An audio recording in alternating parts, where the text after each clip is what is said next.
ડીસામાં વિશ્વ આરોગ્ય દિવસ નિમિત્તે હેલ્થ અવેરનેસ રેલી યોજાઈ। વિશ્વ આરોગ્ય દિવસના અવસરે કકુન ફાઉન્ડેશન સંચાલિત અક્ષતમ કોલેજ ઓફ નર્સિંગ મેડિપોલિસ દ્વારા હેલ્થ અવેરનેસ રેલીનું આયોજન કરવામાં આવ્યું હતું।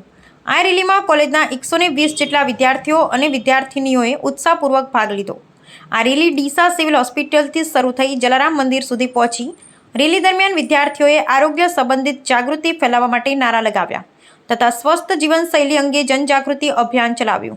કોલેજના પ્રોફેસરોના જણાવ્યા મુજબ વિશ્વ આરોગ્ય દિવસ એ વર્લ્ડ હેલ્થ ઓર્ગેનાઇઝેશન દ્વારા ઉજવવામાં આવે છે, જેનો ઉદ્દેશ્ય આરોગ્ય અને સુખાકારીના મહત્વ વિશે જનજાગૃતિ લાવવાનો છે। આ રેલી દ્વારા કોલેજ આરોગ્ય સંબંધિત માહિતી ફેલાવવા સાથે સાથે સમાજમાં સકારાત્મક સંદેશ આપ્યો। નર્સિંગ કોલેજમાંથી આવ્યા છીએ। હું અક્ષતમ નર્સિંગ કોલેજના અમે લોકો સ્ટાફ છીએ અને આજે સ્ટુડન્ટ અમે હેલ્થ અવેરનેસ માટે રેલી નીકાળી છે। WHO વર્લ્ડ હેલ્થ ઓર્ગેનાઇઝેશન દ્વારા વર્લ્ડ હેલ્થ ડે ઉજવવામાં આવે છે, જેની અંદર આ વખતની થીમ છે હેલ્થ। આ વર્લ્ડ હેલ્થ ડેના દિવસે જે હેલ્ધી બિગિનિંગના અંદર